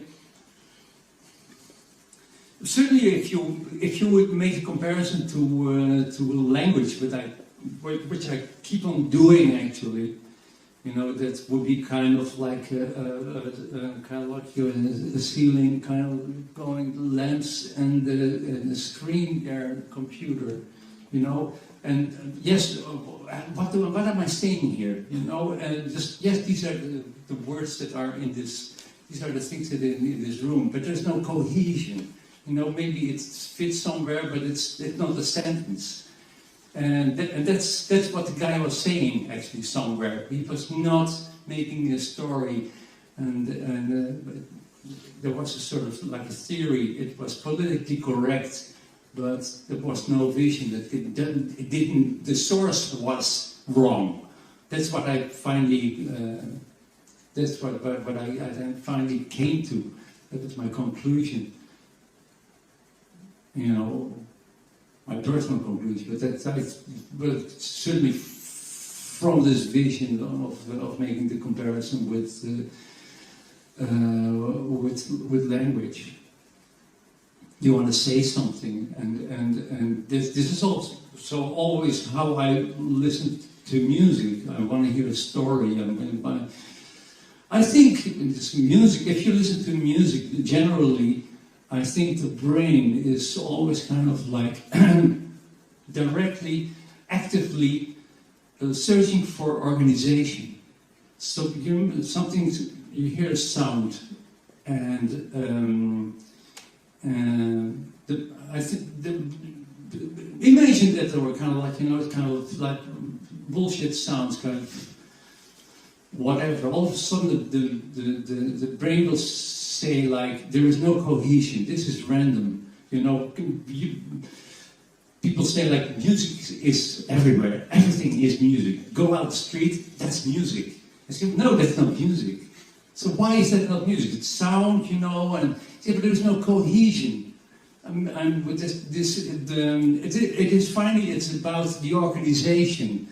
Actually, music for me, disagree with me, please. Is organized sound. No matter what the sources are, I mean, you can make spoons or kind of, you know, this can be music finally. But in the moment you start kind of like you know, now it becomes music because there is a sort of organization and people repeating something, and it, you know, gives some depth to it.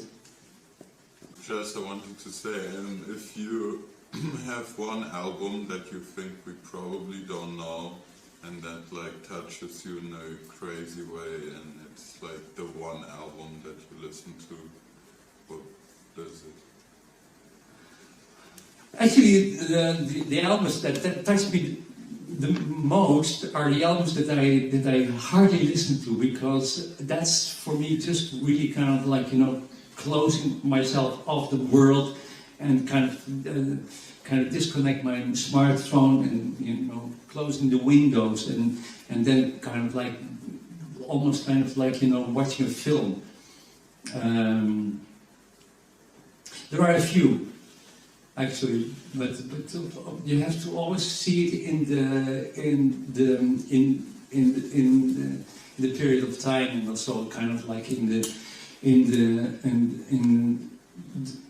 I think that with every period in your life you have another perception. I think, and I think, well, the most happy one is when you're very young and everything is sort of new, so the impact is much bigger, of course. So these records are kind of they can really kind of like touch you enormously. And there was this album that I was even scared of it. So such of the impact, and it was the album called "The Hymn of the Seventh Galaxy" by Return to Forever with Chick Corea. And someone came with this record, and I put it on and I just put it off again. It almost scared me with the intensity was so enormous, you know, that was of another planet. I don't know. I couldn't cope with the intensity. That's listen to. I actually put it here.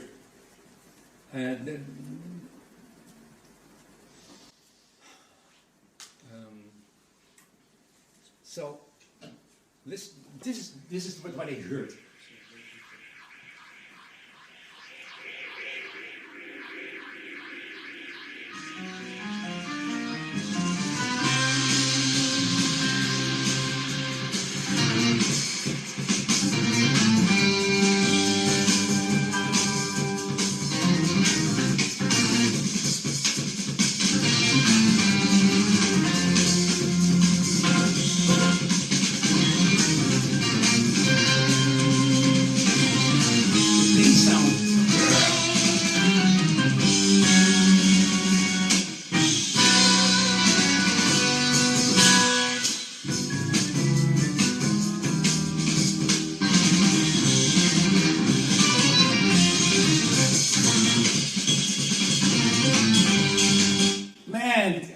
I went crazy, and I thought, what's going on? And it was quite loud when I listened to it. This is rock and roll, but you know, the content is of such a heavy level. There's a lot of jazz inside, you know, and it goes places, and it's with odd meters, and you know, the impact was enormous.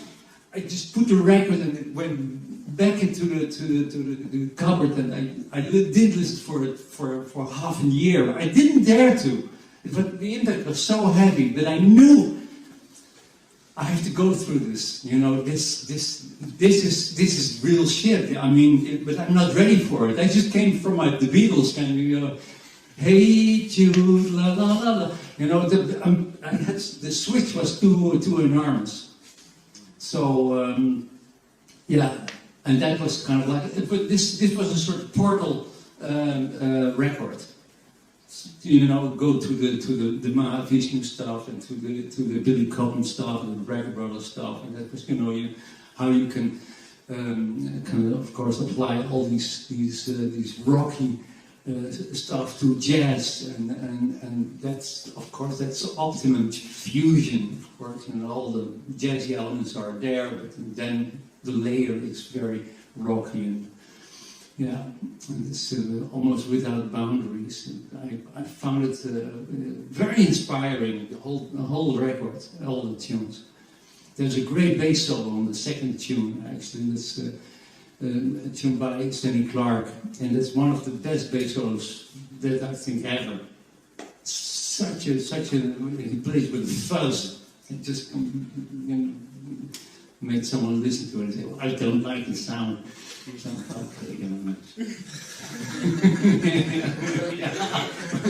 to the lines.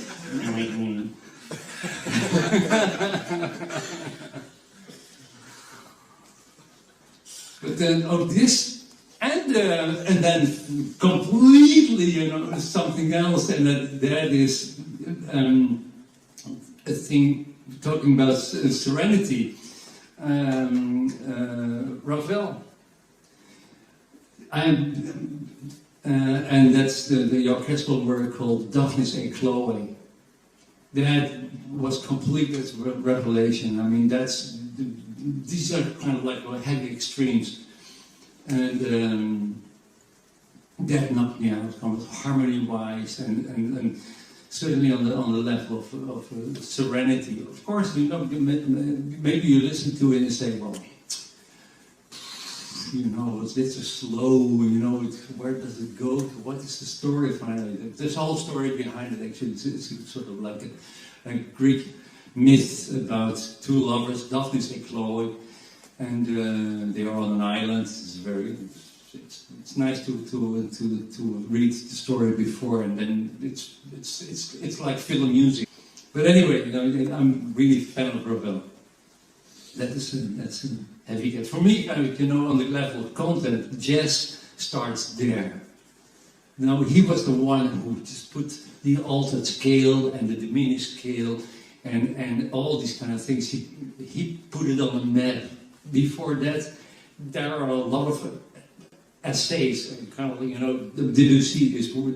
It's in the air, but I think Ravel is actually the one who, in a very, very concrete way, made use of all these possibilities, also in kind of like upper structures, you know, everything you can do with the octatonic scale, the diminished scale. And so certainly the altered scale, he was really into melodic minor and kind of checking. In this record, everything is there. It's incredible.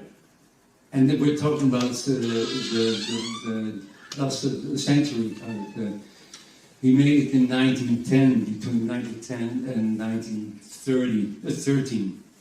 It took him kind of 3 years to complete it, I think. So that's a heavy thing. So that's these two records, and then of course Sgt. Pepper's and Abbey Road, and then some more Beatles records, the White Album. I love it, but that's okay. Beatles, that is still kind of like, you know, seeing McCartney stuff every week now. I'm almost, you could almost say I'm sick actually. I'm just kind of like, you know, it's for me it's vitamin. I'm such a fan of McCartney. It's incredible. Yeah, just kind of way. I don't even want to meet the guy. Actually, it's just kind of like where he stands for. You know, and having the ability to change music. You know, and giving a start to music. We're still kind of like working with what he has been starting in the 60s, you know. Technique-wise, they started kind of like with multi-track recordings because their production needed that. That was the band actually who got into using the studio as the place where you kind of start experimenting. Before that, it was just recording, you know, kind of, okay, we get a half an hour and then we need to have a first take or something. And then all of a sudden they start kind of working at Abbey Road for like 2 or 3 months. Actually, it took them a long period before releasing Sgt. Pepper's, for instance. But of course that was kind of a revelating album, and so and you can hear that, of course. That was kind of like, you know, concept-wise, and his bass playing. I mean, you know, still kind of now, you know, I still think it's such a great bass player when it comes to kind of position and kind of like impact, sound, you know, functionality, originality. Very often he was playing in his production, he was playing the piano and the guitar because, you know, he wrote stuff and the way he recorded it was kind of like vocals, maybe guide vocals. But McCartney on the piano and then the drums, you know, and kind of everything around. And the very last part was the bass part.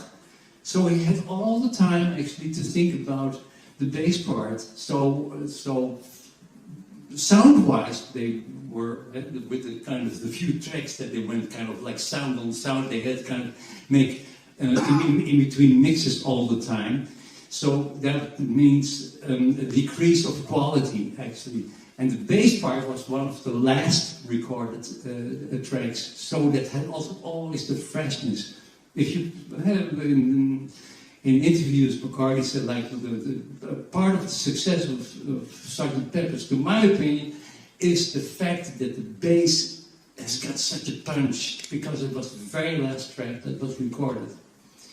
And of course, that the fact that I could really think about kind of getting into exactly the right bass part for the tune, because there was less and less space, of course, to get the bass part in. But everything was well thought, of course. And if someone can think of a bass part, oh man, then it's McCartney. It's kind of, you know, it's Holy McCartney, Sir McCartney. That's a nice phrase to finish off the masterclass, I think. So everybody, holy McCartney, holy McCartney. Okay, thank you so much.